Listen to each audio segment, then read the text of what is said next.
You really can't do this. You'll regret it.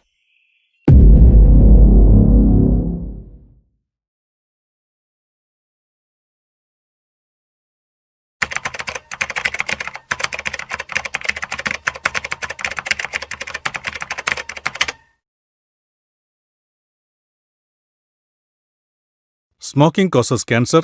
Smoking kills. Liquor drinking is injurious to health.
If you've ever cried at a wedding that never happened, you're not alone. Because today, we're diving deep into one of the most emotionally devastating, and beautifully crafted, English dramas of 2025, The Wedding That Will Never Be. This isn't just another tearjerker. It's a gut-wrenching exploration of love, loss, family secrets, and the fragile line between hope and heartbreak. And before we get into every heartbreaking twist and turn, yes, you can watch this powerful film legally on platforms like Amazon Prime Video, Apple TV, and Google Play Movies. Support the creators. Don't pirate. Your conscience, and your mom, will thank you. Now, here's something real. If you love your father, hit that subscribe button right now. If you love your mother, drop a comment below that says, "I love you, Mom." Go ahead. Do it. Because this story, it's going to remind you why family matters more than anything, even when it hurts. Welcome back to MN Media, where we don't just recap movies, we feel them. And The Wedding That Will Never Be? Oh, you'll feel this one in your bones. Released in early February 2025, this British-American co-production swept through festivals like a quiet storm before hitting mainstream audiences with the force of 1,000 unspoken goodbyes. Directed by the critically acclaimed Eleanor Hart, known for her intimate character studies in films like Whispers in the Rain, 2021, and The Last Letter Home, 2023, this drama marks her most personal work yet. Inspired by true events from her own family history, Hart poured years of grief, healing, and reflection into every frame. Let's talk about the cast, because wow, what a lineup. Leading the film is Florence Pugh as Clara Bennett, a fiercely independent architect whose carefully constructed life begins to unravel when her fiancé, Daniel Reeves, played with heartbreaking sincerity by Paul Mescal, receives a terminal diagnosis just weeks before their wedding. Supporting them are legends, Vanessa Redgrave as Clara's estranged grandmother, Margaret, Timothy Spall as her weary but loving father, Robert, and newcomer Aisha Hart as Lily, Clara's younger sister whose optimism becomes the family's unexpected anchor. Behind the camera, cinematographer Robbie Ryan, yes, the same genius who gave us the dreamy visuals of Poor Things and Marriage Story, uses natural light and handheld intimacy to make every glance feel like a confession. The score. Composed by Hildur Guðnadóttir, fresh off her Oscar win for Joker, delivers a soundscape so delicate it feels like listening to someone's heartbeat through a pillow. Now, box office numbers. Despite its heavy subject matter, The Wedding That Will Never Be opened strong. With a modest $18 million budget, it grossed over $92 million worldwide by March 2026, proof that audiences still crave emotional truth over CGI explosions. In the UK alone, it held the #1 spot for 3 consecutive weekends, outperforming even major studio releases. Critics adored it, 94% on Rotten Tomatoes, an August 7th, 10 on IMDb, and a rare A+ cinema score from general audiences. One reviewer called it the anti-rom-com that redefines love itself. But enough stats. Let's walk through the story, scene by scene, because trust me, you'll want to know what happens, especially that ending. Act 1, The Engagement That Shatters. We open on a rainy London morning. Clara Bennett stands on the balcony of her East End loft, sipping tea, staring at the skyline. She's calm, composed, successful. Her phone buzzes, it's Daniel. "Still on for tonight," he texts. She smiles. "Always." Cut to a cozy dinner at their favorite Italian place. They laugh, clink glasses, and then, Daniel drops to one knee. Not with a ring box, but with a folded piece of paper. "I wrote you a letter," he says. "It's my vows. Early. Just in case I forget them on the day." Clara laughs through tears. "You won't forget." They kiss. The camera lingers. We feel the warmth. The safety.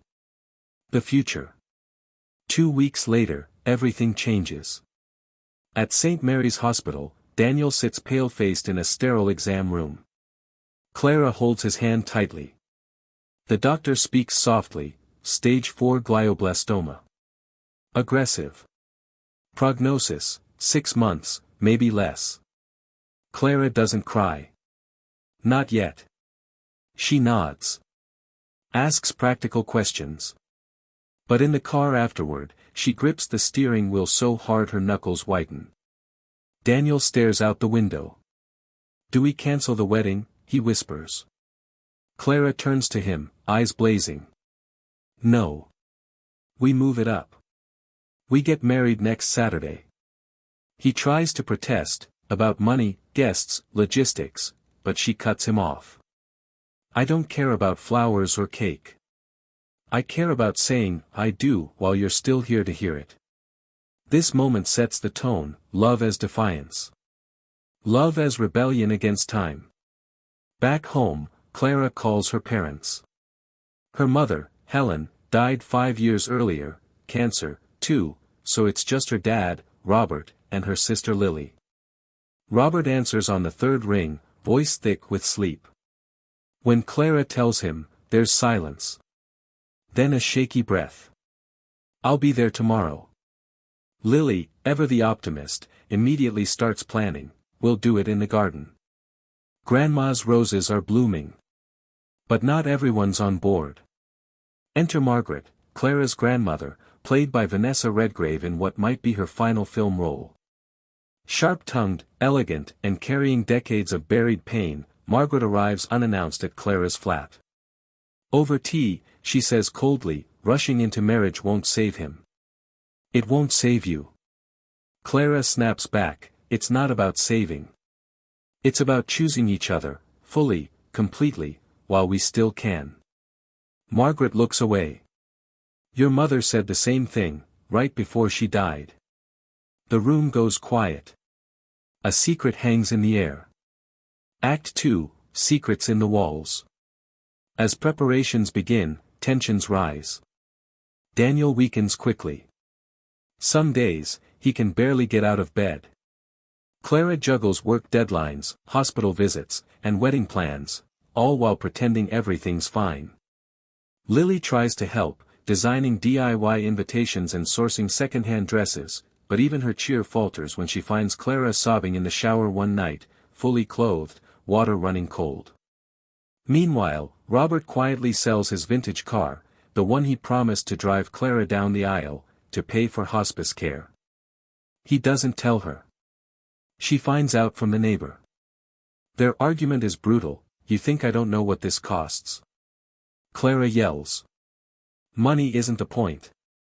Robert replies, voice breaking. "The point is I lost your mother. I can't lose you to grief before he's even gone." And then, the letters. While cleaning out Helen's old study, Lily discovers a shoebox labeled, "For Clara, when you marry." Inside, dozens of handwritten letters, one for each year of marriage Helen never got to live. Year 1, fight fair. Year 5, never skip date night. Year 20, remember how he looked at you the first time. Clara reads them aloud to Daniel in bed. He smiles weakly. She knew, didn't she? That love isn't about forever. It's about showing up, every single day you have. But the biggest revelation comes from Margaret. One evening, over sherry, she finally opens up. Decades ago, she was engaged to a man named Thomas, a jazz pianist. They were to marry in 1946. But Thomas contracted tuberculosis. Instead of rushing the wedding, Margaret ran. She married someone else, had Clara's mother, built a life, but never loved again. "I thought I was being practical," she says, tears streaming. "But all I did was rob myself of goodbye." She takes Clara's hand. "Don't make my mistake. Say your vows. Even if no one comes. Even if it rains. Say them." This confession shifts everything. Clara softens toward her grandmother. They plant new rose bushes together, white for peace, red for love. Act 3, The Wedding That Never Was. The day arrives. June 14, 2025. Skies are gray but holding. Guests trickle in, close friends, neighbors, Daniel's elderly piano teacher. Only 30 people, but every chair is filled with love. Clara wears her mother's lace dress, slightly altered. Lily walks her down the aisle since Robert is too emotional to stand. But Daniel isn't there. He collapsed that morning. Rushed to the hospital. Non-responsive. Clara stands at the altar alone. Rain begins to fall. Guests shift uncomfortably. Someone whispers, "Should we go inside?" But Clara doesn't move. She closes her eyes. Takes a deep breath. And begins to speak. "I, Clara Bennett, take you, Daniel Reeves, not for the years we planned, but for the moments we shared. Not for the house we built, but for the bed we warmed. I take your laughter, your stubbornness, your hands that held mine through storms I didn't even see coming." She recites her vows to an empty space. To memory. To love that exists beyond presence. Suddenly, a cough. A rustle. Daniel appears at the garden gate, leaning on a nurse, wearing his tuxedo over pajamas. He's pale, trembling, but smiling. The crowd gasps. Lily cries. Robert wipes his eyes. They meet halfway. No officiant. No license signed yet. Just two souls, whispering promises under storm clouds. "I choose you," Daniel says. "I choose you," Clara replies. They kiss. Thunder rolls. Rain pours. And for a moment, just a moment, it feels like the universe paused to witness something sacred. Epilogue, after the rain. Daniel passes 3 weeks later, peacefully, in his sleep, Clara's hand in his. The final scenes are quiet. Clara returns to work. She designs a memorial garden in Daniel's name, filled with roses, a piano bench, and a stone engraved, "Love is not measured in years." Margaret moves in with Robert. They grow tomatoes together. Lily starts a podcast about love in the face of loss. And Clara? She visits Daniel's grave every Sunday. Leaves a single white rose. Talks to him like he's still there. In the last shot, she stands at the edge of the garden they never got to enjoy together. Sunlight breaks through clouds. She smiles, sad, but whole. Fade to black.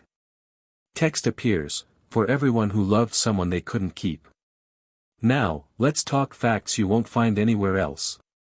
Did you know Florence Pugh spent 3 weeks volunteering at a hospice center to prepare for this role? Or that Paul Mescal lost 20 pounds to portray Daniel's physical decline, under strict medical supervision, of course. The wedding scene was filmed in one continuous take, no cuts. And that garden? It's real. Located in Kent. Open to visitors.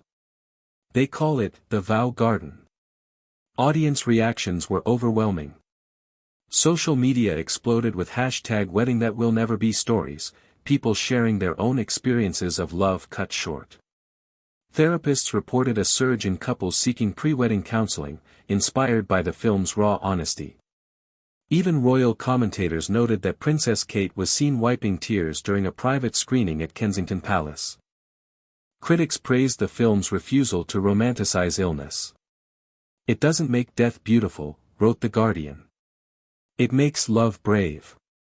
Meanwhile, Variety called it a masterclass in restraint, where silence speaks louder than monologues.